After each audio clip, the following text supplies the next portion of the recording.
Hey guys, this is Will Power from Real Talk Baseball.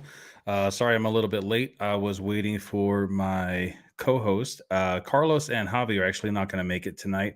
They have work. So unfortunately, it's going to be just me and Tony tonight. But, Tony should be on pretty soon.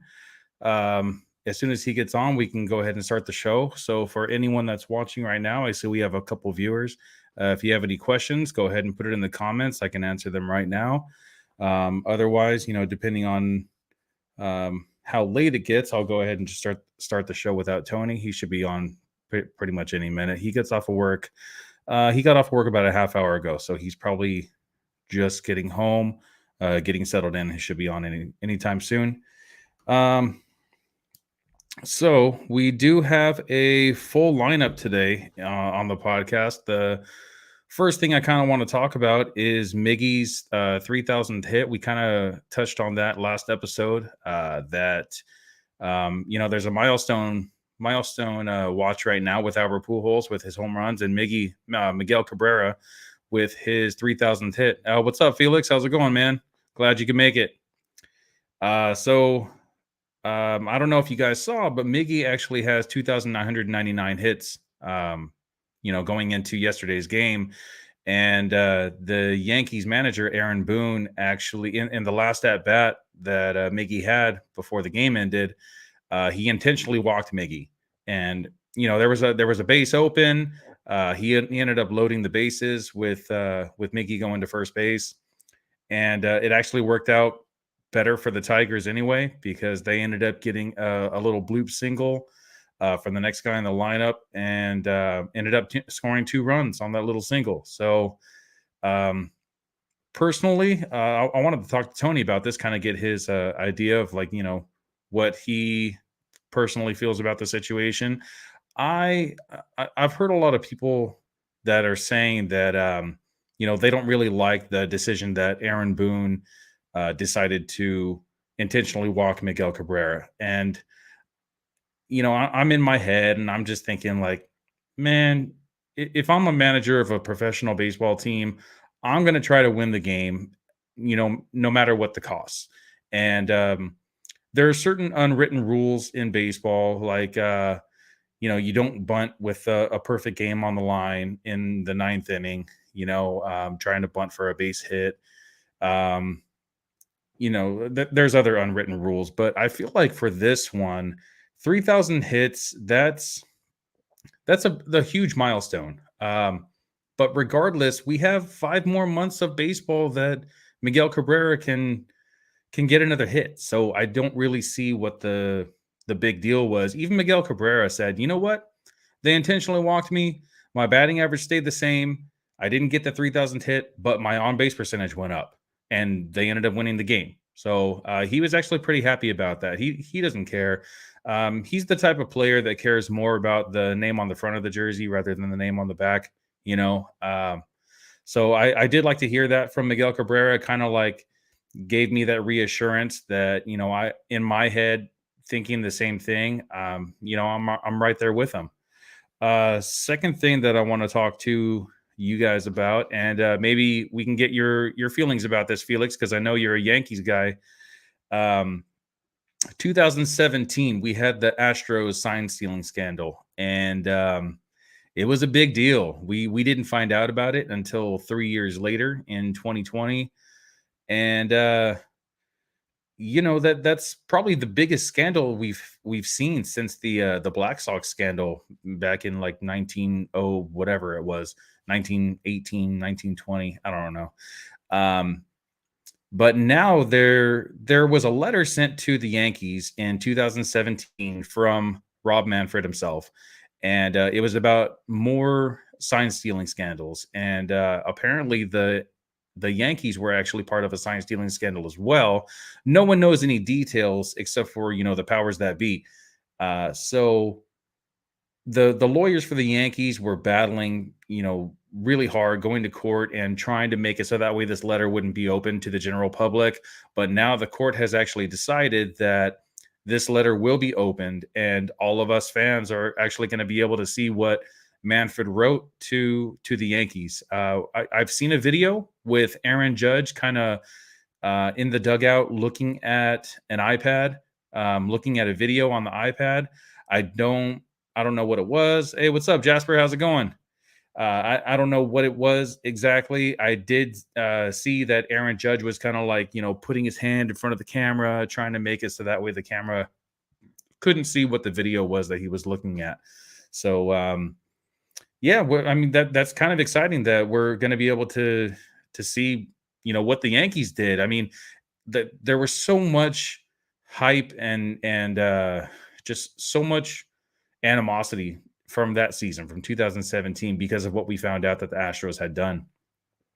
And some people have even said that Jose Altuve stole the MVP away from Aaron Judge. Cody Bellinger even said that, during a live interview. So depending on what it says, I mean, if Aaron Judge was actually part of a sign stealing scandal as well, I mean, do either one of those guys really deserve the MVP? Does Jose Altuve deserve the MVP for 2017? I don't believe he does.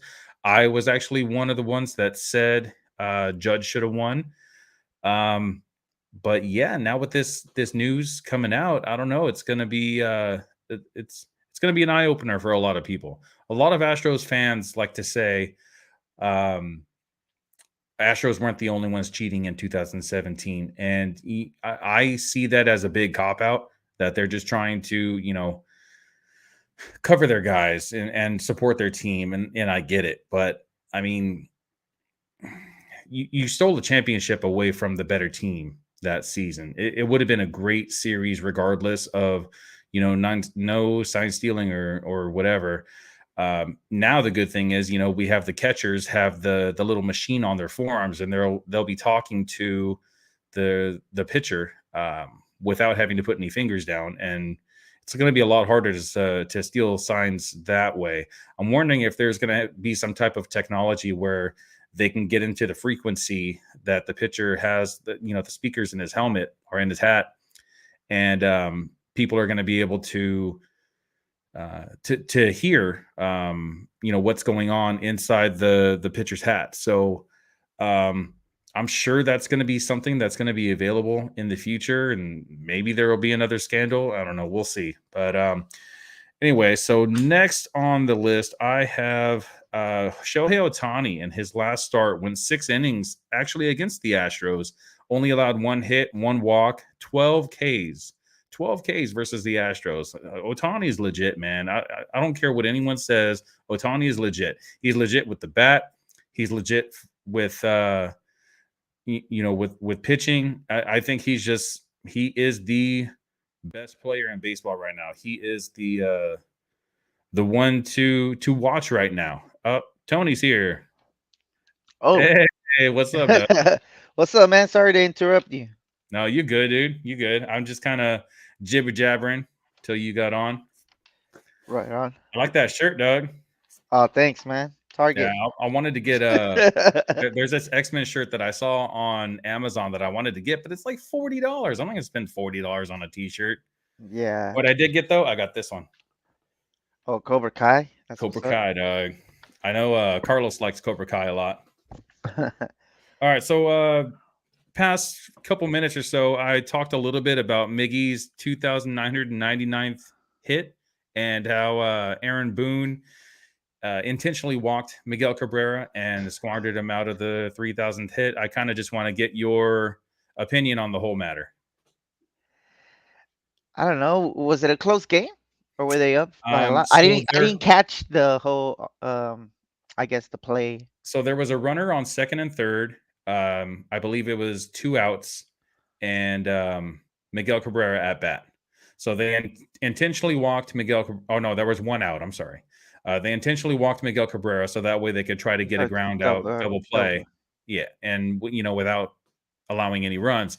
The very next at bat, I don't remember who the batter was, but he ended up hitting a bloop single to left field and scored 2 runs on the play anyway.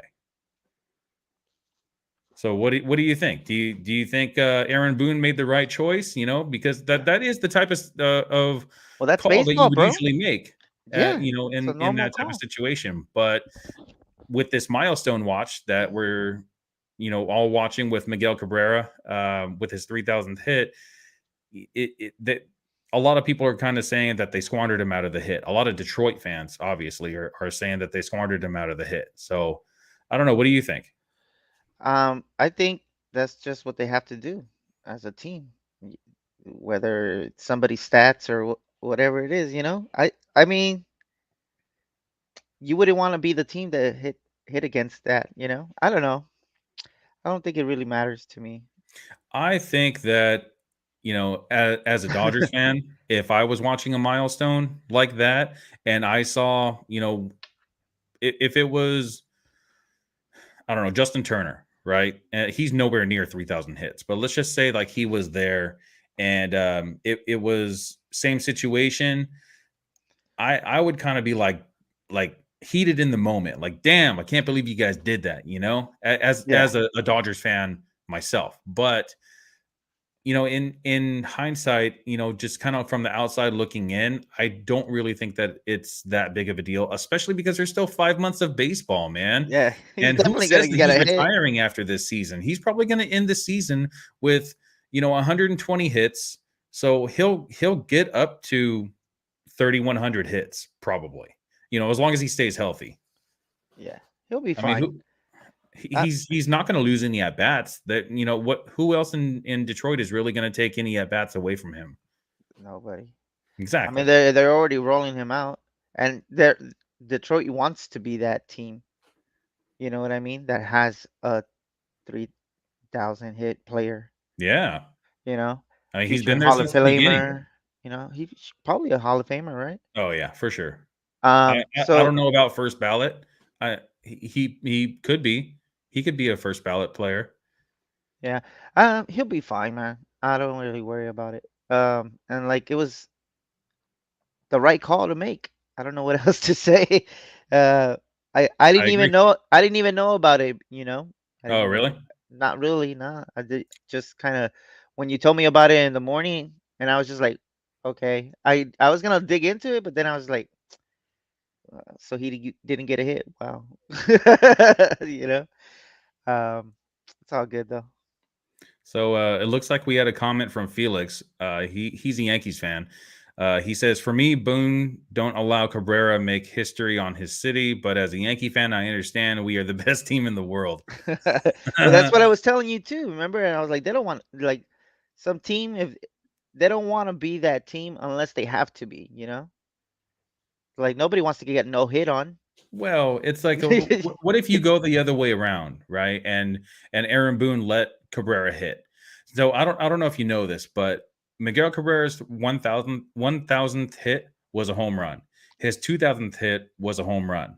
So let's say his 3,000th hit, if it was going to happen in that at bat, if it was a home run, Aaron Boone probably would have been looked at like, dude, you should have just intentionally walked him. Who cares Yeah, about his 3,000th hit? As Yankees fans are watching this, I think that they would that they appreciate what Aaron Boone had done. And yeah, and as a manager, you're looking out for your team. You're trying to get your wins up.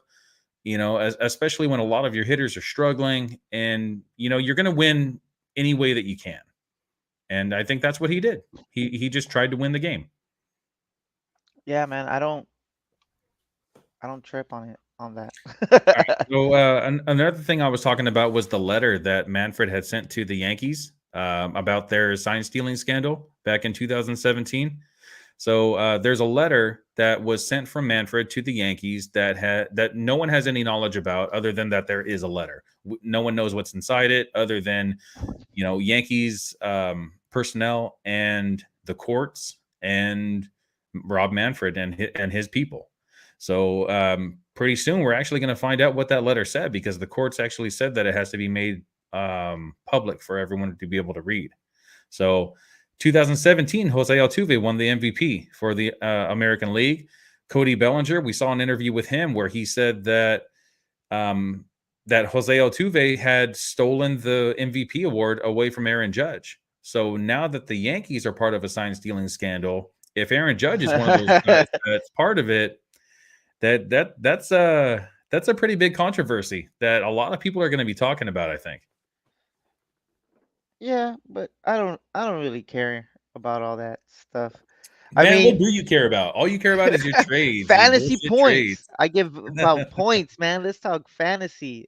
Like all All this right. drama sometimes is just like I just feel like the whole right like the subject we just talked about, like it's just something to talk about. Like, oh, Boone didn't do this. Like, but damn if you do and damn if you don't. Like Yeah. if they let them hit, they're gonna be upset. If they don't, then the Tigers and it's for baseball and blah blah blah. Like it's just honestly like the drama between the baseball now it doesn't even like maybe back then it would excite me because it was so far and in between. Now it's like like basketball or football and like everybody's got drama with somebody, and it's just like, I Yeah. don't know, man. I Give me try my to stay out of points. the drama, Stay but the give. Yeah, controversy creates cash. The more controversy you have in the that's sport, true. the more people are going to More watch. So, eyeballs. Yeah, yeah, so I yeah, guess seriously. It's eye candy. I should care about. I should So care. I should I'm pretty sure that you heard care. about Otani taking a no-hitter into the 7th, So, right? yeah, man, that So was a good he had outing. he had a no-hitter going, and there was a batter that actually he fouled away a pitch on a bunt. He was trying to break up the no-hitter with a bunt. Now, that's one of the unwritten rules that basically everyone knows about. Players, fans, everyone knows you don't bunt on a perfect game. So now this one, this even the Houston Astros fans, because they were in Houston, they were booing this batter. They were booing their own player, man. Yeah. And I love to see that, dude. I love to see that even the fans know, like, dude, what the hell are you doing? Why don't you just try to be the better player and try to get a hit? Now, of course, Otani ended up losing it on the very next batter anyway, after that guy got out. But still, it's like that's one of the unwritten rules that I actually agree with. It's like you try to be better than me, and I'm going to try to be better than you. You know? Yeah.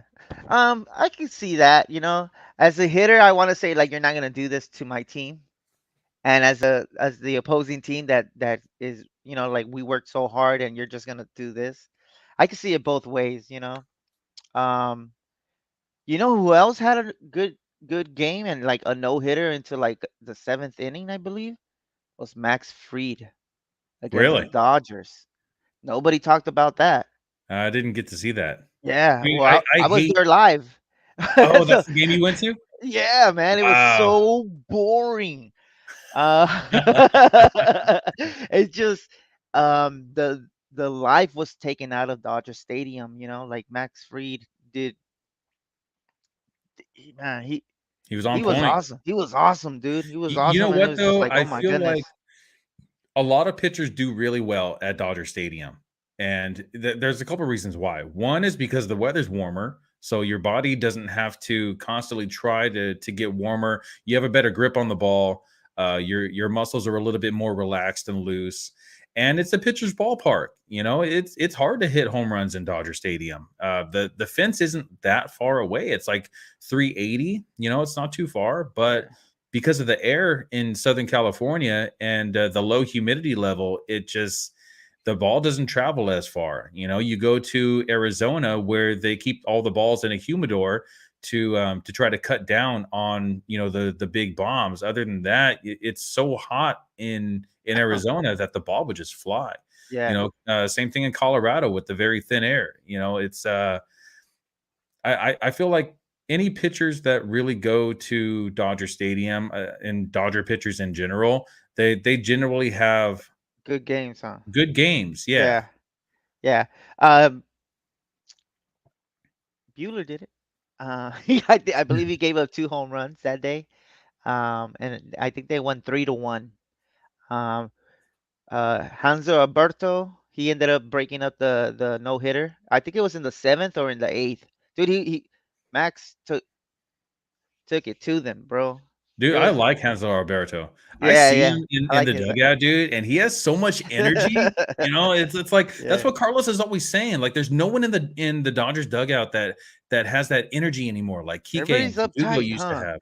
I feel like But everybody's like yeah, on their P's and Q's, I mean, all like those guys are kind of older. They're white. you know. So Uh, you well, I don't had know, like I like Mookie, like no he's kind Mookie. of uptight, you know. I think Mookie's they're all about you in know what his it is? head. It's not that they're uptight, it's that they're professionals, Yeah, and they're awesome at what they do. Um, and I think that's what it is, you know. The dude Trey Turner, he's kind of like, well mannered. They're all well mannered. There's no like Jazz Chisholm. There's no Jazz Chisholm in the Jazz. He's been going crazy, yeah. you know. Once you Like, get like those like Puerto Rican dudes like Javi Baez or Lindor, you got the guys like with the half bleached hair or blue hair or purple hair. Jazz Chisholm came out with purple I hair know the we other need the day. wild horse back.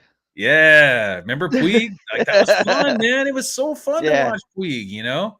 He ended up signing with what was it, a Mexico team, I think. yeah, I believe so. Yeah, Or- dude, Puig was dope, which is the reason why he was on the cover of MLB The Show.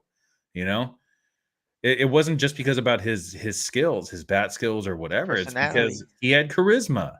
Yeah. I love that. Anyway, so next thing I wanted to talk about was MLB expansion teams. Now there is a former three-time World Series champion. I don't remember what his name is, but he is actually trying to get a group of minority owners, business owners, to start a new baseball team and Nice. start it in Nashville, Tennessee. So Tennessee does not have a baseball team. The closest team to them is actually the Atlanta Braves. And I don't know if you've looked at a MLB map where it shows like where most of the fans of each team are, but Yeah, Tennessee is basically covered with Braves fans. So, if they were to get their own team, might actually maybe. have some pretty decent Or half and competition over there. half. Yeah. Yeah. Why not? Some of the kids growing up, Yeah, like so now I'm hearing about Nashville. I've also heard about Portland, Oregon, that they want to try to get another team, or they want to try to get another a one. team. So Anyone that hardly ever goes to the one that they have now. what, Seattle? Yeah. Yeah. Well, you figure it's like right above or right below Oregon is like Giants territory. So basically everyone in Oregon is either Mariners or Giants fans. What about the So A's? Are they a little more south? the A's are a little bit more south. Yeah, Oh, they're okay. like right above Central. They're And more it's really Central like tiny, I California know. actually than Northern California. But honestly, I really do think that we need more West Coast teams. When you look at the map and see like where all the teams lay out, there's so many more East Coast teams than there are West Coast teams, which is why uh, teams like the Astros and the Rangers are labeled in the West, the AL West. They really shouldn't be. They should be in the Central. Central. Yeah. Yeah, they're basically right in the middle of the country, even though they're towards the bottom because it's in Texas. But still, it's like we have what, like 5 West Coast teams? And they're all like in California. Yeah, most of them are in California, and then you Las have like a Vegas would couple. be cool. Las Vegas would be really cool. Yeah, they started the football franchise, right? They took the. Yeah, and You think actually, they I would did hear some rumors about they would the start their Oakland own, or you A's. think they'll try to like pull somebody? Oh, the A's, huh? I heard that the Oakland A's Yeah, were actually offered a stadium from yeah. Las Vegas. I think I heard that too. You're So right. I still, they're still locked in Would a be contract nice. with Would be Oakland. nice. Yeah, that'd be really cool. Something to shake things up. Yeah, Possibly, go 4 different divisions instead of 3. Um, I don't know. That'll be fun to watch in the coming years. And it looks like this Nashville thing. They've actually been putting this together for the past 4 years, and they're finally like bringing it out into the public. Like, this is what we've been planning. This is what we want to do. And MLB has actually been talking about expansion teams for a couple years now, anyway. yeah. So it would be really cool to see a couple of new teams. The Nashville Stars is what they would be called. I guess. All right. So I don't know if you saw this. It's kind of all over Twitter. It's all over Instagram. So the Padres are the first team to actually reveal what logo they're going to be sporting Yeah, on their jerseys next season, because now MLB is allowing teams to have sponsorships with patches on their jerseys, kind of like soccer. NASCAR, like on the side of of the cars, or hockey jerseys, or Hockey jerseys have logos? I think hockey jerseys do. I know soccer jerseys. Yeah, That would be the soccer, most dude. prominent one. Soccer That jerseys are see, covered in. that's what I'm saying. Like it's the main logo, Yeah. and then the team What logo's team are like they right here. for? Oh, Herbalife? They play for it's right Herbalife? here. It's like this little itty bitty. And You the know? patch that the Padres have is actually pretty decently sized. I want to say it's Yeah, like about it's the same huge. size as like a logo on a hat. It's like right here. It's the Yeah, whole right on the bottom of forearm. the sleeve. So you're definitely Hey, going to be able to see that it. picture you sent me, Machado looks so sad, bro. He was like, "I sold my soul." To He's Motorola. It was he's hitting Motorola, bombs right? right now, though. Yeah, because he sold his soul to Motorola. Yeah, basically. All right, so that's about it that I have for the news. The Injury news. report. So Acuna is actually slated to come back in the first week of May. So for fantasy owners that have Ronald Acuna, there is some good news. In his first AAA game that he had, he only went 1 for 3. But honestly, you're not really looking for that. You want to just see that he's healthy, and he had a stolen base. So that's actually what is a little bit more, um, you know, remembrance for me. Or more of Just like a big note because of that Achilles injury. right, exactly, because Yeah. he had that big injury last year, and if this guy is running, Or then we really shouldn't have anything to worry about. yeah, And yeah, that's a big upgrade that the Braves are going to get. They lost Freddie Freeman, so now they're going to get Ronald Acuna back in yeah. return. But did you So really lose Freddie Freeman though? When you're like replacing him with with Olsen? Matt Olson, yeah, Yeah. that's not Did you? that much of a downgrade. I mean, I'd still rather have Freeman. Freeman Of just hits it course, to but all areas of the field. He bats over 300 every year, but but Olsen's also like much younger. and more powerful. He'll hit, 35 or more home runs, whereas Freddie Freeman's more like a 28 to 30 type of guy. So He's an on I base machine though. yeah, yeah, he really is. He cut down his strikeout rate a lot. So Matt Olson, he's a good one to have.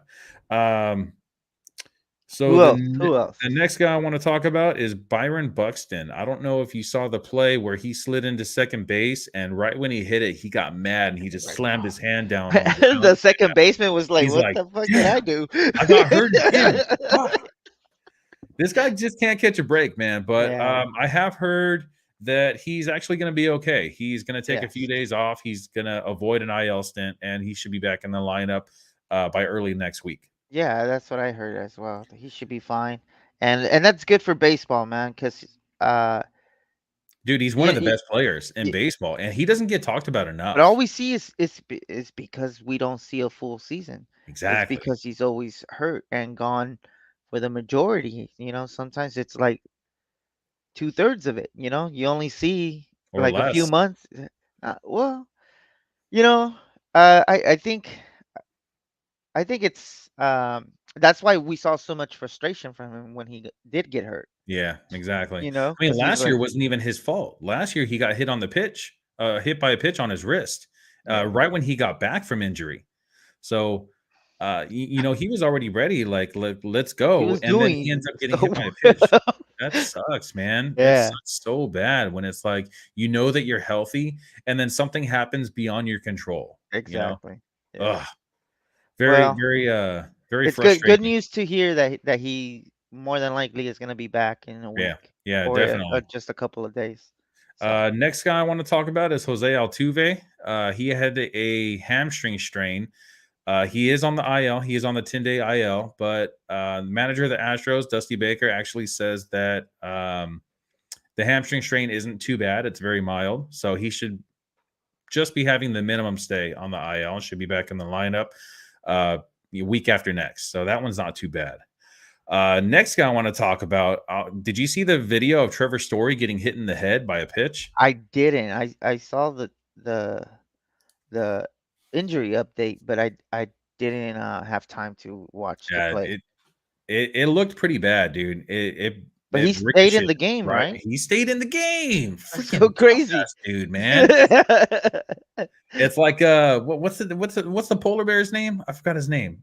Pete Alonso. So yeah, He was in a car crash, flipped his car three times over, and went to he the. still makes it to spring training. So He's these guys, like got people an always talk Uber the rest about, of the like way. people always talk about these guys, how they're like baseball has just gotten soft. These guys Oh are not tough. Like, dude, this guy just flipped his car over three times on the highway trying to get to spring training, and he didn't even get hurt. I mean, if he did get hurt, he didn't show it, and he's yeah, playing relatively well right now. he So was. He was. Hey yeah, man, everything just hey, loosens when up. you're a celebrity, you can kind of do whatever you want, right? Yeah. Well, not whatever you want because Trevor Bauer is still not pitching.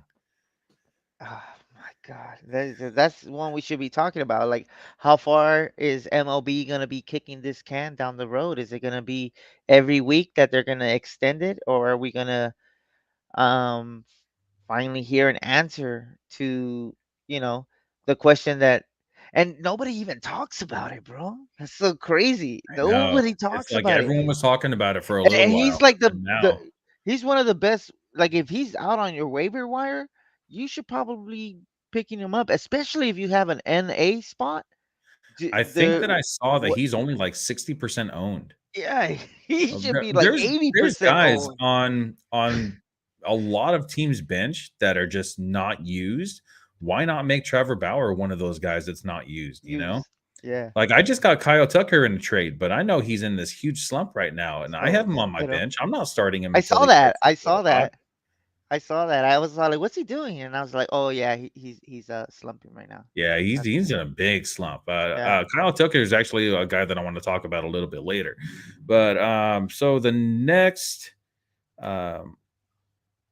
the next guy I want to talk about is Lucas Giolito, who's actually been out with I believe it was a hamstring strain as well, or an oblique strain. I forget. He's actually going to make his season debut this Sunday at Minnesota. So Oh, no spring training for Lucas Giolito. That kind of sucks. So how many innings is this guy really going to pitch? 3 or 4, maybe. But he's an that's fine. ace. He's an ace. He's the ace of the White Sox. It's good to see that he's strong enough to finally come back and pitch a game. So and with a rival in their own division. So Yeah, it wasn't even too bad of a stay. It was just what, just 1 week, 2 weeks. um That's not bad. it was a little more than that because I don't think he's pitched at all this Well, like season. fantasy wise, like you Fantasy didn't wise, really yeah, fantasy wise, 2 weeks, really didn't a little take a less than hit. 2 weeks. Yeah, yeah, you Yeah, didn't take a so hit. I wish that it was going to be a Monday start instead of a Sunday start. That way, I can get 2 starts out of them. But that's all Yeah, right. yeah. It'll happen throughout the season. I'll get a couple starts a week from this guy. Okay. Then that's in your dynasty league? Yeah, I got him Yeah, super I cheap, know, dude. dude. Your Super dynasty cheap. league looks amazing. It's fun, I man. It's I fun. look at It's I it's looked at very it frustrating. and I was just like, "Oh my God, the potential and the not just the potential, but like the years of potential, the See, that's the season thing. after You are season." literally building your Oh my team. God, it was just like, yeah, like good job, man. Good It's job. a lot of work. It I really is a bet. lot of I work. bet. I But bet. dude, I got Lucas Giolito for I want to say like $8 out of a $360 budget, and this dude's worth like Every 30 something. penny, every penny of it. I got Carlos Correa for I believe it was $9. Yeah, I never Um, played those type of where it's like salary based, you yeah, know? this is the first time that I'm doing it too. And actually, the main reason why I wanted to do that is because I'm sure there's going to be, fans watching us, watching the They're like, podcast, how much should and I spend on this player? yeah, exactly. And with the experience that I'm getting right now, it's going to be easier for me to answer the questions. It's like we've always talked about in the past that I'm the categories guy, and you and Javi are like the points guys. You guys are definitely like far and away better at points than I am, and I believe that I'm better at categories than you guys are. There's different strategies in draft. Yeah. There's different strategies in picking up players, in starting players, and sitting players. So there's a lot to think about. So for instance, in my dynasty league that I'm in, it is a categories league, and there's a lot of ratios in the categories. There's K per nine, there's WHIP, there's slugging percentage for batters, OPS. There's a lot to think about, more than just 100 runs, 100 RBI, 40 home runs. There's a lot more than that. It's a You also have to lot. think about That's a lot it is a of work. lot, dude. It's a lot. And which is one of the main reasons why I asked you and Javi to kind of take over in the podcast league, just Yeah. because I'm dealing with that league and then our league as well. It's a lot, dude. And having a full-time job, having a 5-year-old who, I also coach baseball, so it's hard to manage all of that. So you guys taking over the podcast league, and then I'm just like the guy like in the background, Dude, just kind of like putting my 2 cents in. It takes a little bit of stress off of my head. hey, hey, our boys came through in the podcast league. My boy King Oh, I from saw that. my yeah, 19 points, bro. 19? So he Yeah, pitched more than 2 innings. he Because pitched the last time 3. that I saw, he only had 2 innings and it was 9 points. So he must have Yeah, got the win. yeah, probably. Dang, He got 19 points 19. from a And reliever then in your one boy day. Thompson, remember you told me to pick him up? Keegan Thompson, yeah. Yeah, he got 13 for us today. Oh, damn. I just traded him away in our league. Yeah. I traded Hey, man. away Rendon and Keegan, and I got Kyle Tucker in return. Oh yeah, yeah, yeah. And that trade, oh my God. I'm over here thinking I'm robbing people. Ye- Hey, but and my trades are kind of like not panning out right now. But I'm Well, hoping long term exactly. it's gonna That's the be thing. It's like best. fantasy baseball. Fantasy football and fantasy baseball are totally different. You could have studs in fantasy football, and they go out there every week and they just play like a stud every single week. In fantasy baseball, it's a little bit different because it's not just God-given talent and strength and athleticism. It's fine-tuned skills, and a lot of times it could be anything that could hurt these players with their fine-tuned skills. Um, it could be 3 miles an hour slower on a pitcher's fastball, or it could be that a batter is just swinging just a half a second too late, and ends up being a strikeout or a pop up, or a Yeah. ground out. So uh, baseball's a whole different ball game, Baseball's dude. hard, man. No pun Baseball's intended. hard. Baseball is hard. That's all I see sometimes, like, and especially like through when I read like articles and stuff like that on players that are like struggling, who aren't living up to their potential, or their round pick. All I see is the writer saying like baseball is hard. Baseball is hard. And I see Well, it they like do say that hitting a baseball is the hardest thing in sports. yeah, yeah. I mean, I think so. Well, I would yeah, say not hitting a baseball. I would say hitting a 90 plus mile per hour I've baseball. tried to hit That's 90 in the cage. I don't touch it. no. I it's it's hard as fuck to Yeah, it try is. to It's barrel super up on hard, something dude. like that. And then not only that, but Barrel up like something like that's get a hit. Like that's like when that you one know the fastball is coming. But when there's another guy, when the pitcher has like a a nasty changeup curveball. or a curveball or a slider, like a backdoor slider, like, Yeah. dude, the changeup and the slider look like fastballs, and all of a sudden they either just move or they just drop. Like, how the hell do you hit that, dude? Watching these People pitchers, just like, do. that's why I love watching pitching, dude. I just have so much respect for these guys. I can throw a decent slider and I can throw a decent fastball, but man, some of these guys, like, I see the break that they have on their sliders. I see 18 inches of movement. It goes from one side of home plate all the way to the other side of home plate. Yeah. Like, how the hell do you manipulate the And that's ball wiffle that ball. much? Hey Yeah, man. seriously. Like McCallahan, or I think that's his name, right? McClanahan, Yeah, he's got some crazy movements, man. your boy, uh, Astros, McCullers. dude. McCullers and Strasburg, those two guys have some of the biggest break that I've seen on any breaking pitches. And maybe that's an issue though, because neither of those guys can really stay healthy. Whew. Bro, we needed this. I'm like, look, sorry to like, I'm looking at our fantasy podcast team, and we needed a big day, and boy, did we get it today, bro. We Yeah, got we it really today did. from our pitching, our boys, man, Keegan and King. That's the league where we have four relievers. We have to have four relievers. So Yes, I think Keegan and King. I'm the one that said to get Keegan, and you're the one that said to get King. So I yeah. feel like we both really like helped out the team in Oh, that hell yeah, aspect. big time.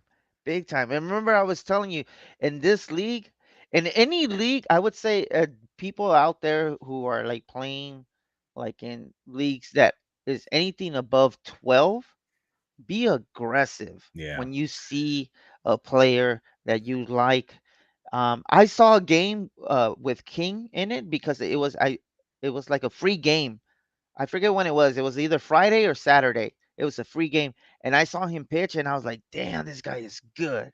This guy is fucking good. I want him on my team."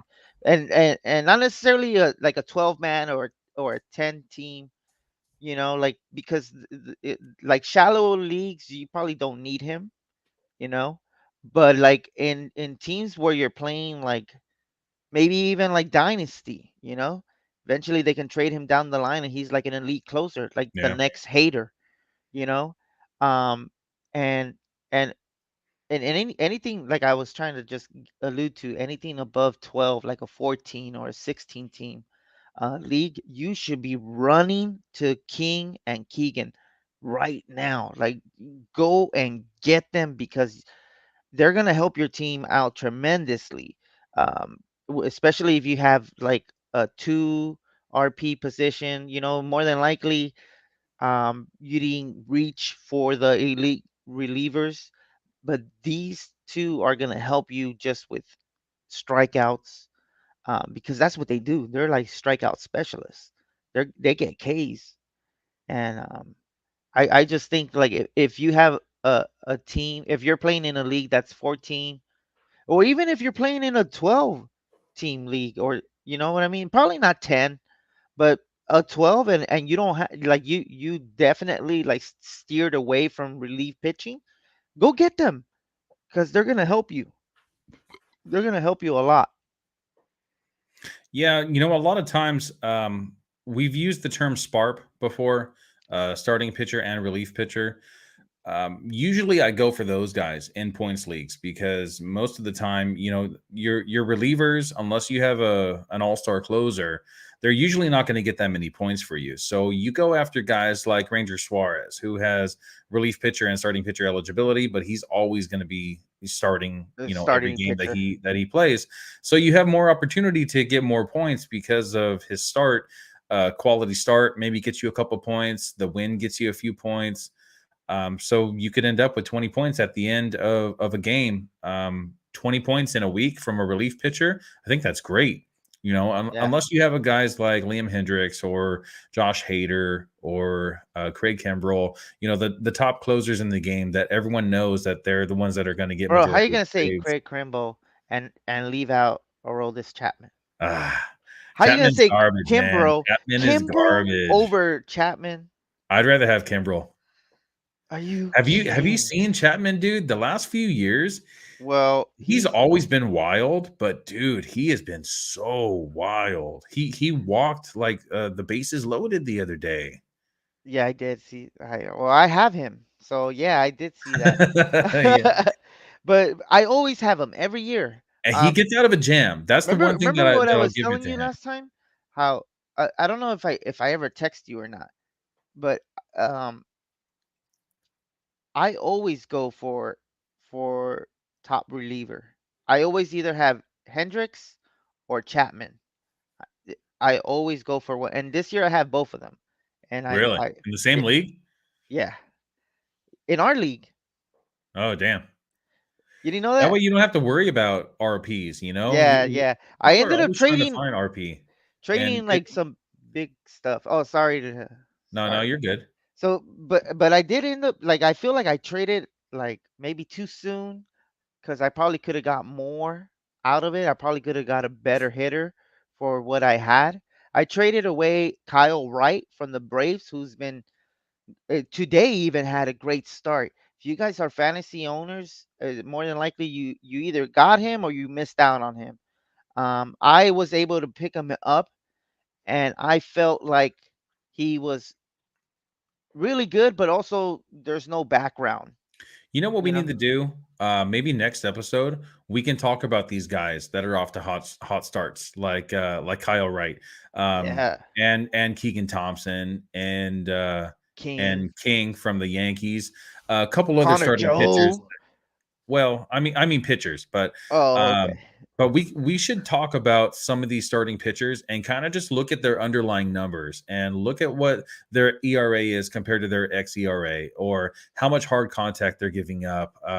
I feel like a lot of times when I'm looking at a player, I go and dig into them and look at that stuff, because sometimes in baseball you get lucky, sometimes in baseball you get unlucky. So Yeah. a lot of these guys, I'll Hey, hey. pass on them because I see that they're either getting really lucky, or I just don't trust them. All you need is luck, though, baby. When it comes to Kyle Wright, he's been on point lately, so Got a lot of he's a strikeouts, great bro. guy to have in your lineup for the moment, but I don't trust him down the line because I've looked at his underlying numbers and I've looked at his previous seasons in AAA and throughout his career, and his ERA is usually like mid fours, sometimes even in the fives. So I don't know how much I can really trust a guy like that. Right now, when pitching is not doing so good in general, I wouldn't mind having a guy like that in my lineup. But Yeah. a lot of times, what I have the problem with, I feel like one of the things that I do really well in fantasy baseball is I draft really well, and a lot of these guys that I have on my team, I don't want to drop them. Even for a guy that's off to a hot start. I did end up dropping Joey Votto in our league. I really didn't want to, because I really feel like even though he's 38 years old, he's just off to a bit of a slow start, and he'll pick things up playing in Yeah. Cincinnati where it's a little I I cold. I told our boy Carlos to go and swoop his ass up and drop Joey Gallo for that. Yeah, if you guys are holding on to Joey Gallo, just fucking drop him Yeah. for anything that is feasible, because nobody's gonna want to pick him up, and then you can probably just pick him up once he gets hot again if that's what you want to Especially in do. a points league. I don't want any Yeah, part of Joey drop Votto. his ass. Joey Gallo in a points league. Yeah, In a categories league, if this guy can start hitting 40 home runs, like he did 3 years ago, then I would love to have him in a categories league. But a points league, a guy that strikes out that often, it's just it it hinders makes you it more than not worth anything. it. It just makes Yeah, it not worth it for me. There's so many other guys out there that have outfield eligibility that I would much rather have. Oscar Mercado, from Baltimore, I believe he yeah. is. I'd rather have him than Joey Gallo. Even if it's just for a couple weeks at a time. Patrick Wisdom, like you just picked up in a couple leagues, I Well, think. that no, I didn't pick him up in any other league than Oh, our that's right. 16 league. But dude, those the last pickups I've made, I don't know if you've seen, but they're pretty decent. And I picked them up before like the fantasy writers started talking about them, mm, because I saw it too, and they probably saw it too. They, of course, they are. They're professionals. a lot of times Um, they don't really talk about it until you see more than a 3-game streak. yeah, Like yeah. once it becomes But I 4 remember games, last year though.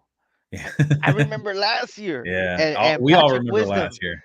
Patrick Wisdom was Frank good last year. Frank Schwindel too, towards the end of the season Yeah. last year. So that's another guy to kind of keep on the radar. Hey He had a man, and lot. people too. Uh uh Canna. What's Marcana. I saw you picked up Marcana today. yeah, he's been so consistent. He's just Even on a crappy team. well with the Mets, Well, not necessarily crappy team, but how much is he really going to play? Because he's the starter. in what position? I think one of the corner outfielders. because you either got left or Starling right, Marte, and you also have Brandon Nimmo, and that's and it. nah, there's And and my boy Mark Canna. They used to have Conforto, but Conforto wanted to be a Conforto's little princess who gone. And then who now thought he's he still a free agent. He hasn't even gotten exactly picked up yet. he yeah, he thought he was worth more than he was when he didn't even produce, you know? All right, Um, so really quick, there's three more injuries that I want to talk about. Not really talk about, just kind of mention. Red Sox skipper Alex Cora has COVID, so just kind of keep an eye out if you have any Red Sox players. It's possible that they could be going down with COVID soon. Luke Voigt and Tyler Stevenson had a collision at home plate. There was a play at the plate. It was a throw from left field coming in. Tyler Stevenson caught it, and it took him into the base path. And Luke Voigt and Tyler Stevenson collided. Tyler Stevenson actually had a concussion because of it, so he'll be yeah, going on the IL. So if you need a catcher, now's the time to go on the waiver wire. I believe Joey Bart from the San Francisco Giants, he is widely available. So that's one that you could kind of pick up. There's a couple other catchers out there that are kind of on the most added list. yeah. Um, You know who I like? He just went on the COVID IL, so he might be dropped. More than likely, he's already on the waiver anyways. Maeja with Tampa Bay. Mejia. Mejia. Okay, okay. Yeah, I like him. I Yeah, saw he used to be on he the was like a big Padres. prospect just like two, Yeah, 3 years ago. yeah, he really was. You know? He was supposed to be the one that took over as the Padres catcher, but they ended up trading for Blake Snell. Yeah. So yeah, I would go out after that guy. If Nola is out on your Yeah, catcher, go get Nola. I would Austin take Nola. Nola. Yeah, I would take Austin Nola before I would take um Mejia. So yeah, that's my 2 cents on the catcher situation. All right. Stevenson too. Stevenson's really good. I think he's also eligible at first base or outfield. What is it? I believe it's first base So and probably, outfield huh? actually. Yeah, more than Um, likely, maybe in Yahoo leagues, it's all three, Dalton huh? Varsho. That's another one if he's available in your league, More than likely um, not, though. especially in categories leagues because he's basically the only catcher that might actually steal you some bases. He'll steal between 10 and 15 bases, and he does play every day because he's not just a catcher, he's also an outfielder. So that's another one to get. I Yeah, believe and the he's pretty widely DH is available. awesome, man. Yeah, yeah, The definitely. DH thing helps out everybody. There's no more, like when I don't think there's any more like hoes for like big teams. Like Hose, I like them hose. I would say like big teams like the Guardians. Dude, the Guardians have been off to a great start. I love that hat, man. I need to get me a Chief Wahoo hat before they're gone completely. Yeah, yeah, you get you one, man. I Yeah, I got to. think, and they're still like reasonably priced. It's like a regular price hat. Yeah, $40. Yeah. So, I I think like now that they implemented the DH thing, like there's no more like if your hitter is batting like eighth or ninth, you know what I mean? What? I don't know if you could see this. You probably can't see it. I like host too. Yeah. Yeah, that's what's Yeah, we up, all man. like them hoes. All right. So Are we gonna get into fantasy now, or are we still talking injuries and well, stuff? two more injuries that I want to talk about. We'll just mention Blake Trinan had shoulder discomfort, so he went on the 10-day IL. But And we're all AJ about Pollock Kimbrel is now, actually right? back in the lineup today after he's been on the injured list for the past 10 days. So that's it for the injury report. Now, before we had the Hey, show, hey, my boy, you just skipped over him. Teoscar Hernandez, because I we know. talked about him last show. That's why I didn't Uh, bring him up on this well, one. he started swinging again, Oh, and that's good. he might be back by the 1st of May. Okay. You know who everyone's waiting to see, right? Huh? Everyone's waiting to see Fernando Tatis, like what he's gonna do. Did you Yeah. see him playing soccer? Fucking in idiot. the field the other day, and then Dumbass. he tripped on the ball, and then he fell on the wrist that he just broke, and then he just got up and just like laughed it off. Like, that hurt, dude. His whole body weight just fell on his wrist. What a dummy. Why would you do that when you know you're hurt and your team is struggling? And Hey, why is your team, why is your coach? There's freaking people out there that can be like, hey, what are you doing? yeah, What are you doing? You're not even healthy right now. exactly. It's like he's acting like a kid, like I my would my understand if he was like no injuries, you know what I mean? yeah. Cool, have your fun. And if you get hurt during that time, hey, shit happens, you know? People walk down the street or step on something the wrong way and they hurt themselves like bad, you know? So I would understand if you were healthy. But if you're like, "Oh, my wrist, my this, my that," and you're over here like playing tennis, playing soccer, you know what I mean? Like what are you doing? Yeah, you need to calm yourself. Yeah. You need to focus on getting healthy, get back in the cage, get back to running, so that way we can see you on the field. Can I Supposed see to be you play baseball? like Taking some like a grounders top instead of 3 doing that? player of this I would have been generation. better. I would have felt a lot more comfortable with him like taking grounders and not throwing, just taking grounders and then Yep. like dropping the ball to the side, taking but no, he wants to play soccer. He looked like he could have rolled his ankle, you know? Get out of here. That'd probably heal before his wrist, so he'd probably be fine, but still, it's like the worst thing that could have happened when he was just practicing soccer, trips over the ball and falls on his wrist that And he nobody just said anything. I don't think people were really mad, broke. right? Ugh, I'm mad. As a fantasy owner, Right. I'm like, what are you All right. So doing? before the show, I gave you a list of buy low hitters of these stars, hitting stars that are struggling right now. Yeah. And I asked you to give me two, but we're running kind of short on time. So I'm going to ask you to just give me one, your favorite one of whatever you chose of the list that I gave you. Well, to be honest, like I just want to say that like let me just give you a rundown of what he gave me. He said buy low hitters are Bo Bichette, Carlos Correa, um, what's his first name? Yasmani Grandal, Grandal, or read them off, Will. Eh, uh, Bo Bichette, Carlos Correa, Yasmani Grandal, Joey Votto, Jesse Winker, Adalberto Mondesi, Whit Merrifield, Justin Turner, Ketel Marte, Paul Goldschmidt, and Max Muncy.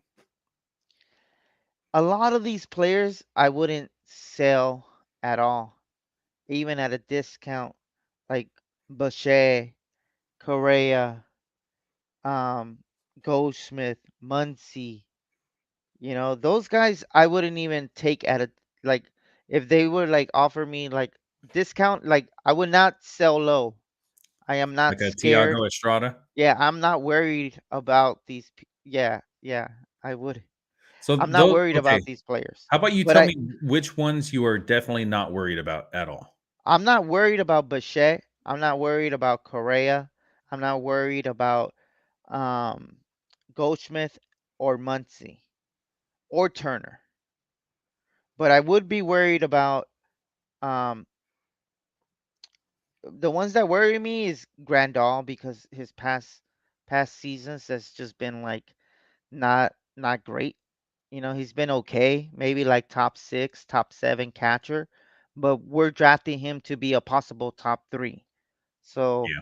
that's who I would be worried about. Jesse Winker. So real I quick, I actually have a rundown on Grandal.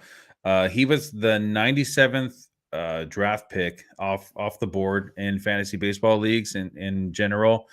Um, he's 34 years old. A 34-year-old catcher. That's not the greatest thing that you want in your lineup. Yeah, which is why I'm sending out trade offers to my boy Jasper, who has like 3 catchers on his team, and Does I he called really? him out. Yeah, he does. Um, I called Walter out on something the other day. He only had because he did a trade with you, right? He gave up Liam Hendricks, I think, yeah, yeah, and that left him with for one Kyle more piece. Wright. See, look, Yeah, Like but a he lot it of left him people. with an RP spot open, so he had no one in his RP, and he already had all his acquisitions already done for the week. So I told him like, "Look, man, you need to fill that up. So how about we trade right now?" So And like I said earlier, man, um, next time we need to just like not go over the news, bro, and just stick to fantasy. Cause I feel like we missed out a lot. well, like Um, last week, when Hobby and maybe I you did could the you can just go through it, and I just put in my 2 cents here and there. I don't really want to dive into it because like earlier when we were talking about like remember how you were like, well, what do you care about? points. Yeah, that's what I care about. I don't care about the drama on the side because for each player it's different, you know. If it's drama like for someone like Carlos Correa, that's only gonna fuel him. But if it's drama for someone like let's just say Mookie Betts or Freddie Freeman, you know, if too many eyeballs are on him in a negative light, I feel like they will start performing negatively or something like that, you know. But because they're so good, and anyways, but that's just my train of thought, you know. Like I don't really care about that. But what All were right. we just saying? So from that Yeah. list, Bichette, Correa, Grandal, Votto, Winker, Mondesi, Merrifield, Justin Turner, Marte, Goldschmidt, and Muncy. Which one would you want to buy low on? Um, on Winker, just because it should be really low, just because we've only seen one good season, and it wasn't even like he was top 50. I think he was top 100. So I would really try to buy low on Winker, He is in but a like better lineup now. yeah, but Not that much better. yeah, you know, and it's still the Mariners. Merrifield, maybe try to buy low on him. I definitely would stay away from Mondesi, just given his track record. Do not even try to buy low, because more than likely you can find the same production on the waiver wire. In Uh, points leagues, yes. I think for a categories league, because this guy has potential to steal 60 the bases, potential, the ceiling is high. this You're the right. ceiling is very high when it comes to stolen bases. Yeah, but in the points league, even with those stolen bases, they mean It, nothing compared right. to home One runs. point, 1 point per stolen base. So that's going to be 60 points for the season, which is Yeah, nothing. nothing. So Yeah, I completely agree with you there. yeah, Um, One of the guys that I actually wanted to, have as my buy low, which I didn't put on the list, is Kyle Tucker, which I actually just bought low on. I got him for Rendon, traded Rendon, who I think I got in like the 6th round, and Kyle Tucker's a 2nd round player. So I traded yeah, my 6th round for a 2nd round player. yeah. That's amazing. Real quick, so Kyle Hey, Tucker, we're talking about amazing. I, ch- you turned your 6th round into 2nd round. yeah. I turned my waiver wire into a 6th round. That's how you do it, man. That's how you do it, I right? turned, yeah, and it probably is a bad move. Who knows? But in the long So what was the term, trade that you did? I did Kyle Wright from the Braves, who's been off to a great start. He's probably like 80% owned now for Liam Hendricks, who was Just straight going. up 1 for 1? No, I also threw in Granky, Oh, but that's right. Granky's not doing anything. I can live Nah, without him. he I looks picked like he doesn't even care anymore. I picked up Granky. I think he just wants to teach, to be Mm. honest. From what all the interviews I seen, I love Granky. So from the interviews I seen after games and stuff like that, He'd be a uh really good pitching coach. well, that's what he's trying to do with Kansas City. He said that the reason he went back was because he sees a lot of potential in the young, the young group that they have there, and he Hmm. feels like he can kind of mentor them. He's Honestly, I can't he even think said of that any I can't think of any Royals pitchers right now. Keller, um, Brad Keller, right? yes, Bubek, who's not really that Uh, good. Chris Bubich or whatever. Yeah, I want to think of like there's some other guy that's pretty good too. Jeez, it's I don't so know. Maybe yeah. it's just because the Royals don't really matter. But so going back to Kyle Tucker, he is really sucking right now. He has a 95 batting average. Oh, sorry, 0.095 batting average. Um, it was a 208 on base percentage and a 557 slug. Oh no, I'm sorry. 238 slug. So really bad, really bad right now. But actually there is some kind of like some good things when you deep dive What into him. metrics? His expected batting average is actually a 281. So he has been a benefactor of some really bad luck. He should be batting 281 right now. Instead, he's batting 0.095. That's a huge difference, man. Yeah, That which means means that he's probably lining out to he's people. lining out exactly. Yeah. So he's basically all of his batted balls are just headed straight towards a defender, and Hmm. it's just being out, which really sucks. For him, especially because he's batting cleanup. You want to see a guy like that hitting more in the air rather than just line drives. Get some RBIs, get a lot of RBIs like that. I really think that it's going to make a turn for the better really soon. Oh yeah. Um, this expecting batting It's only average been like of 10 281. games. His expected slug is 651, dude. When right. It's a very small sample size, Which is why I which want is to why you take advantage of the guys that are panicking about the trade. players that they have.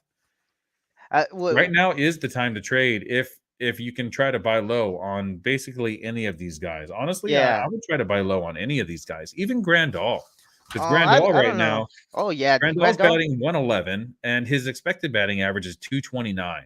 He's Last striking year, out a little bit too, and he's normally walks, and he's normally, from what it looks like too. Like you know what? I don't know why, but in my area, we get White Sox games for free.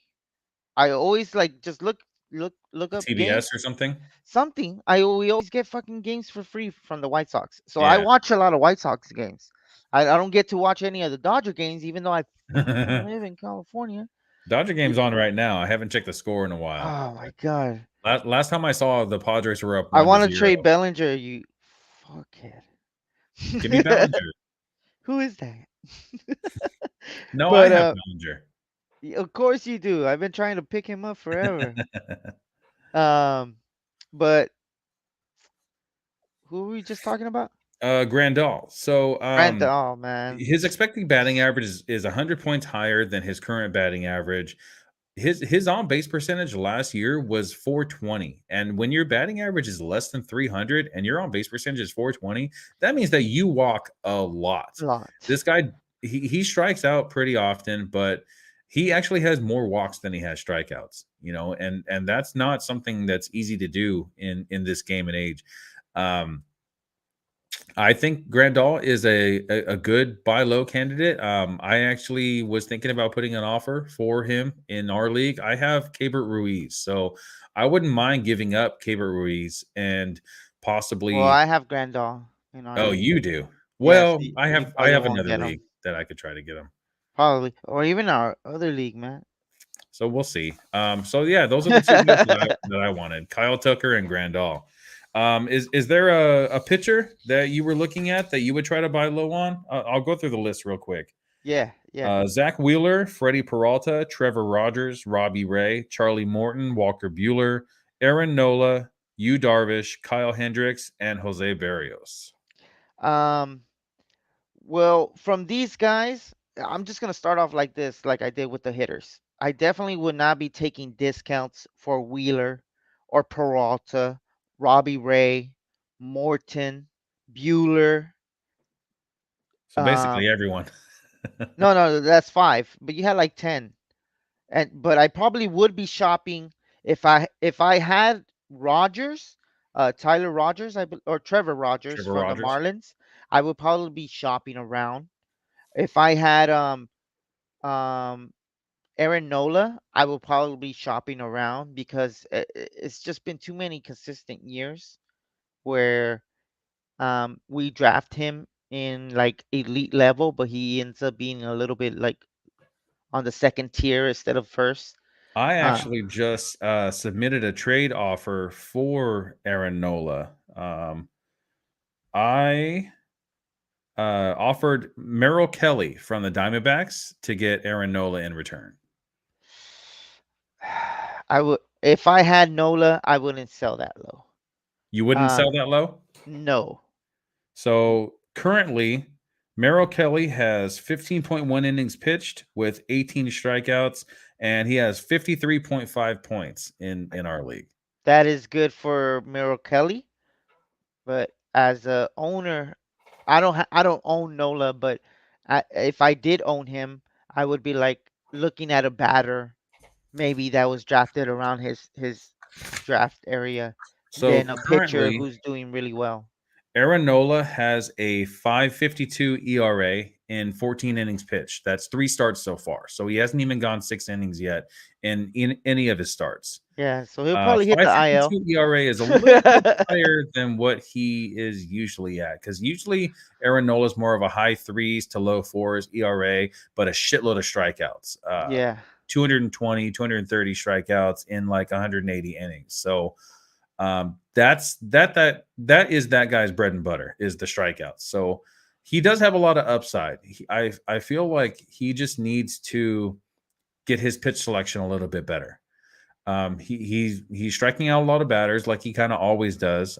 16 Ks in 14 innings. Very low walks, 4 walks in 14 innings. That's actually not too bad. That's like 2 walks per 9, almost a little bit more than that. So it's not too bad, especially with a guy like Aaron Nola that's going to strike out a lot of batters anyway. You're kind of hoping that they whiff on balls that are outside of the strike zone, which he is getting. But then you also have guys that don't really swing outside the strike zone a lot. So it really depends on matchups. What they, in just 3 starts, it's really hard to gauge about what these pitchers are going to look like in the future. I feel like it's easier to see what hitters are going to be looking like in the future versus pitchers, because we've seen Erin Nola 3 times versus a Kyle hitter, Tucker that we've seen that 50, has played basically 50 at every bats, game. 40 at bats. Right, exactly. So a little bit bigger of a sample size than Yeah, just 3 starts from a starting pitcher. So all in all, I kind of just want to say, if you have a starting pitcher that you drafted somewhat early, don't be so worrisome yet. The exactly. weather's still really cold. It's hard to grip the ball. And when that happens, these guys can get a little wild. We saw that from Max Scherzer a couple weeks ago, or like in his first start, I think. It was in New York. It's still really cold on the East Coast. So um, I would recommend, don't go and make any trades yet, giving up your starting pitchers that are really high caliber starting pitchers usually. Um, just sit on them for at least a few more weeks. I'd say like the first week of June, when it starts getting warmer. If these guys are still struggling, then you may want to think about a trade. Other than that, I would just hold on to most of them. Yeah, that's fair to say. Um, at the same time, I feel like if you have pitchers that you drafted maybe in the middle rounds, like I think what that's pretty much what you were saying, right? Like if you have elite pitching, hold on to them. Right. They'll eventually come around. But if you do have like middle round guys, um, like on the list, you put Kyle Hendricks. That's a middle round guy. It is a Yeah, middle ground guy, but you know, the reason why I put him on there is because he's the best pitcher on the Cubs staff. And yeah. he's the guy that's going to be getting majority of the starts for the Cubs. He's Hmm. he's not a high strikeouts guy. He relies on ground balls and fly balls to really get most of his outs. But because of his track record of making 31, 32, 33 starts per season, and Yeah, he usually goes exactly. 6 or 7 innings, that's the Valuable. That's valuable. that's the punches and bunches that are very valuable Exactly. in Workhorses, a. man. Consistency. Yeah. You might He's not been be getting very consistent in his career up until last exactly. year. Last year, he struggled a lot in the You know, beginning of the you know who season. you didn't add here and who I wouldn't mind buying low? It's Lance Lynn. Oh, Lance Lynn is a workhorse who is currently hurt in the IL and probably won't be returning until maybe June. But if you have a Didn't he have solid a pitching broken staff, leg? Was that? I don't know about no broken leg or nothing like that. I don't remember what it was. I I think remember it he'll was be pretty back in June. significant. Yeah, but I don't think it was that bad though. From Oh, I it was mean, his knee. yeah, yeah, but So I he don't. he had surgery on his knee to repair a torn tendon. I Okay, do when's he remember that. expected back? Early June, it says. You see, if you can afford to take a hit for a month, I say do it. Yeah, Lance Lynn is so worth the buy low candidate right now because he's gonna be a stud. And the White Sox, as every season, they end up with their players hurt, whether it be in the outfield yeah. or their pitching Some staff. bad luck, man. Some Yeah, bad luck. but they always end up like going into the playoffs because eventually and this is what I kind of want to express to like new people or just like regular people, and which I'm sure they're going to know. Fantasy baseball, not like fantasy football or where you want to get the guy that's like um doing well. In fantasy baseball, you want to it's more of a marathon. So I may have like a really good player right now. Like no Like Kyle Wright. disrespect. Exactly. No disrespect to what's his name, Walter, and and his decision. But I feel like yes, Kyle Wright is doing well, and he might might actually be moving towards that next step and taking the next leap of being a solid contributor, a good starting pitcher. But he's unproven. Exactly. And I would much rather have a pitcher or relief pitcher who has been proven season over season and not have to worry about like is he gonna get hurt? Is he not gonna is it only gonna take a matter of time until batters figure him out? You know? And I feel like that was my main motivation towards that trade, you know? And with Lance Lynn, I would totally try. If I had Kyle Wright right now, I would totally be going after Lance Lynn. That's what I'm trying to say. And that's why I felt like I messed up in my trades because I felt like I traded away too soon with Carrasco. Carrasco's like 80% owned now, and I traded him away for Suzuki. But at the time, the reason I traded off was because Carrasco, I didn't know whether or not can play a full season, and hopefully he does. Hopefully he does. That I don't wish any ill will towards anybody. And hopefully he does play a full season. But the But reason I there's traded always him that off. question, right? Exactly. But there's always that question with him And he's because old, yeah. So old and injury prone. I feel like that trade was really really good on both of our ends because we know what kind of pitcher we're gonna get when he is healthy, you know.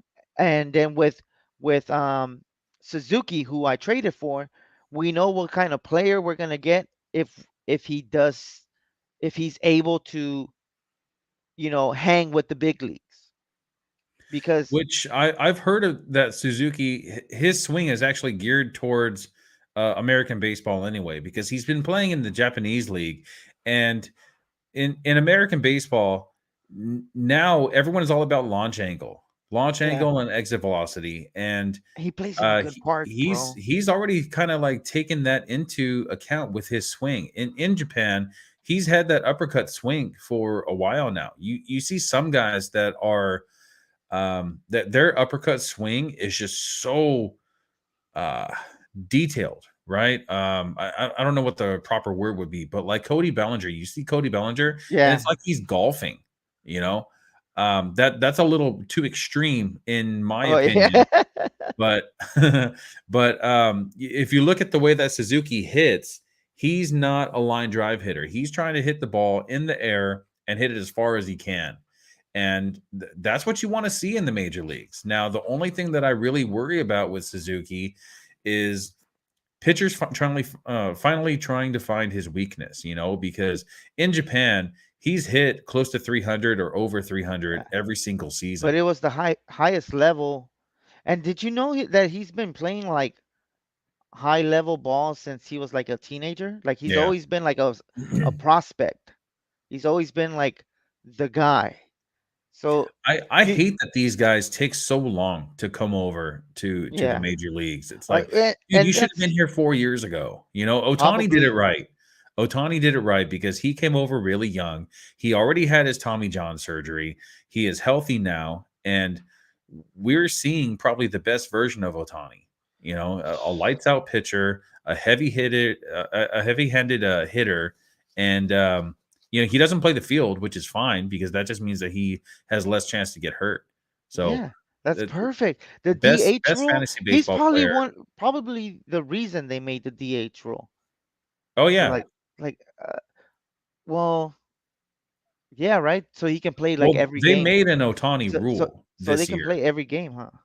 So they made an Cuz Otani rule where once Shohei Otani is done pitching, he can actually take over in the DH spot. what? So yeah. This So is like once little he's league rules? Sunday basically, league? so once he's done, Bushwhacker shit? that was actually one of the rules that they implemented just this year. Uh-huh. So I that was didn't know part of the that. new CBA agreement. So yeah, Dude. that's what they're calling the Otani rule. If we're in an ESPN league, man, and if you can afford, because it's gonna take maybe like a third and fourth round pick to try to pry away Otani, but I would probably fucking do it Dude, because he's gonna score what he scored last year, 800 points. yeah, a little more than 800 More than likely, he's gonna for do the one same player. thing. For He's one gonna do player. the same thing, you know. Yeah, for sure. And and Actually, he looks like he's a little bit better this year because, dude, 13 strikeouts against the Astros or 12 strikeouts against the Astros in 6 innings. crazy, The just insane. Astros are known for not striking out. So if he can strike out 12 Astros in 6 innings, what's he going to do against a team like The the Orioles, A's or the Orioles or the exact, Marlins? You know, um, the yeah, Pirates. yeah, all these weak teams. It's exciting to watch Shohei Otani play.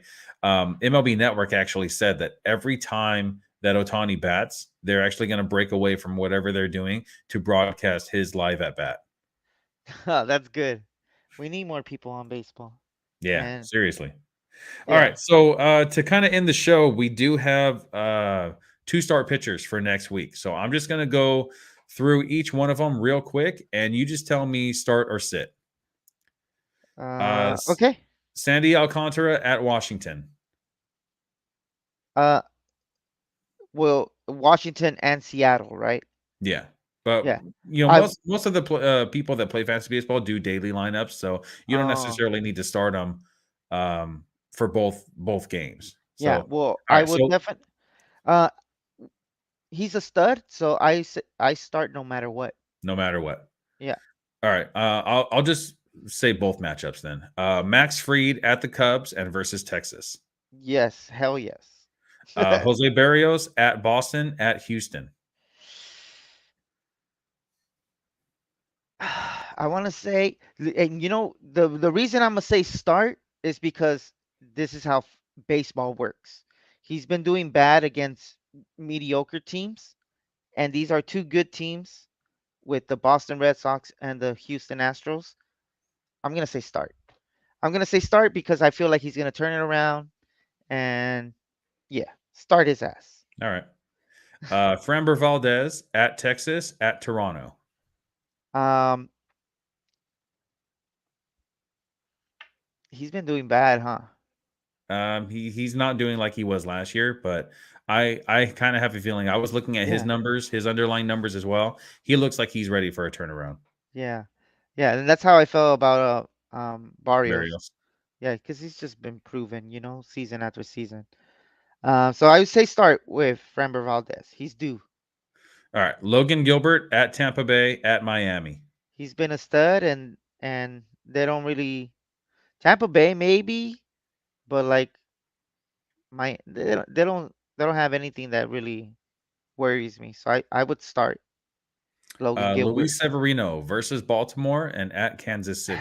And this is my favorite one because he's RP eligible. Dude, he He's was a sleeper. He was yeah, one of our sleepers on our list before the season opened up. So of course. I actually just got a question on Instagram about Luis Severino. He was asking if he could drop um I don't remember who it was, and for Luis Severino, and he was like, "What do you think? Should I use my waiver on him?" And I'm like, "Yes, Yes. yes, Do it use your now. waiver." I asked him, "What number waiver do you have?" And he said 3, and I'm like, Do it. "Yes, dude, Do it.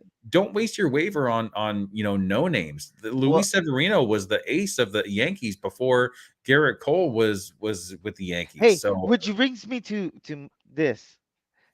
I will brings up a good question, and also um, don't waste your number 1 through 5 waiver exactly. for no names. Don't do it. Or people rank below like 150, 200. Don't do it because it's not worth it. I would, and the reason I say like 150, 200 is because if you're playing in a competitive 12-man team, 150 is decent. If you're playing in a competitive league where I would say maybe 9, 10 of the teams pay attention, then those players are going to be valuable. Oh hell yeah. You know, anything above 14 and 15, hell yeah, use your waiver for a 150, 100 player. You know, but my question was, well, did you submit a waiver for Rodriguez? No, No. I want to know if Javi did, I don't know. Didn't you because get him though? uh, You had the number one waiver, right? yeah, and I wasted it on him. And the See, reason, I wouldn't use my number one waiver on that guy. and I didn't want, look, let me explain my train of thought right here. I didn't want to spend it, but because I saw that you, Javi, Jefe, is that what you guys call Mhm. him? Jefe, and some other fool. There was like 4 or 5 people who had players that they can drop, that were like droppable pitchers. Droppable So you pitchers. were blocking other teams, not necessarily Well, not trying to necessarily get a good blocking, player. not necessarily blocking, because I traded away all my pitching staff to get where I'm at right now. You know, I feel like my team's good. It's gonna be decent, I need to dude. look at your team again after all these moves you made because I looked at your team after the draft and it was decent. It was good.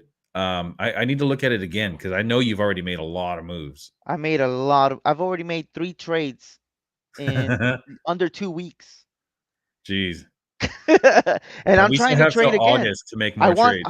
I I want Nola. I want Nola on my team just Really? because. Yes, I want Nola on my team because Grandal is struggling, and I'm not gonna drop him, and I'm not gonna trade him.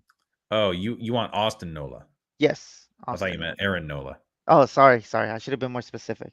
All right. But So next one on the list, we got German Marquez at Philadelphia and versus Cincinnati.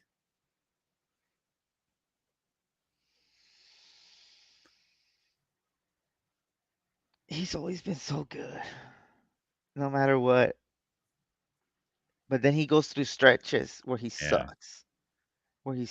I sit him, Sit him? sit him, All right. because they're bomb. Those guys, these teams hit bombs, and Philadelphia hits bombs, and so does Cincinnati. But Cincinnati also has a lot of players hurt right now, so I would say sit during Philadelphia, start versus Cincinnati. But Cincinnati's in Uh, Colorado. Then sit. Never mind. Never mind. Sit him. All right. So the guy that we were just talking about, we got Eduardo Rodriguez Who at I just picked Minnesota up and at the Dodgers. and wasted my number one stupid. But it's. I feel like I had to because I traded all my pitching away, which You is needed to fill a spot. I needed to fill the spot. And Erod is more than serviceable. I think he was going like 125, 130. He's Um, struggling right now, but but he turned it around against the Yankees. He ended up yeah. scoring And like 20 points, 18 points or something did like you that. see when he faced his old team when he went against Boston? That's fine. Bad. Boston's So bad. been you know what? Boston, they've been hitting, man. And remember I told you last year when nobody thought Boston was gonna do shit? How I told you Boston was gonna come, dude. That young, and just they're just good, man. They just get on base. No, nobody really counts on Kike to do anything, but he gets on base, which is Dude, why Verdugo, he's playing hitting balls like now. yeah, He's he's hitting playing balls. like the prospect that He looks a that little everyone thought he was stockier. gonna be playing. It looks like he's been eating red meat and shit. He's getting steak and shit. Been You eating know, his Wheaties, huh? yeah, definitely. All right, so start or sit Erod at Minnesota and at the Dodgers. Oh my God, I will start him in Minnesota, sit him against the Dodgers. Marcus Stroman Wait, at wait, wait. Atlanta. They're all at home? No. So at Minnesota, Oh, they're on the at the road. Dodgers. Minnesota's a big field, so I would go ahead and start him there. Dodger Stadium, just because of the lineup, I would sit him. I agree. Marcus Stroman at Atlanta, at Milwaukee. He's been doing bad, and I feel like Atlanta and Milwaukee are both heating up. So Yelich. I would, unless you need the points, but Stroman's also good. But proceed with caution is what I would say. Yeah, I would say I would It's a say toss up, right? sit at Atlanta, but start at Milwaukee. Okay. And that would be strictly in a points league. I wouldn't start him in a categories leagues just because he's really going to mess up your ERA and WHIP. Yeah, he's gonna hurt you. Yeah. So if you can get at least 10 points out of him at Milwaukee, I think that'll be good enough. And you don't even have to decide until Sunday if you really need the points. That's kind of the beauty of having the two-star pitchers. So Kyle Gibson versus Colorado and at the New York Mets. I would say start just because he's been doing really well. He's All right. been doing like nothing but 20-point games almost. Has I'm he had a not bad sure. start? I have him in one of my leagues. See, this is the reason why I wanted you to take over that other team too, because I have too many things going on. Where is he at? Kyle Gibson. So he had 14 points, 6 points, and then 35 points. So his first start of the season was actually really good. Who were So they it looks against? like the key to his success is going 6 innings. So his second start against Miami, he only pitched 4.2 innings, ended up with 6.5 points. And at Colorado, he went 6 innings and he got 14 points. So he pitched well against Colorado in Colorado. In So Colorado, so he might even do better. yeah. Yeah, yeah. And All right. then in New York, yeah, just start him just because he's been good. Tristan McKenzie at the Angels at Oakland. Um, start. Patrick Sandoval at Cleveland versus Chicago White Sox. This one kind of scares me just because how good the Guardians have been. The Guardians have had a couple of games where they scored like 6 to 10 runs in the Dude, first couple of Jose innings. Ramirez has the most points in all of fantasy baseball right now. Crazy. I know. Start. Who would have thought? I mean, sit, Merrill Kelly versus the Dodgers and at St. Louis. sit. Honestly, for He's me, been man, doing. I'm He's gonna gonna start start. him.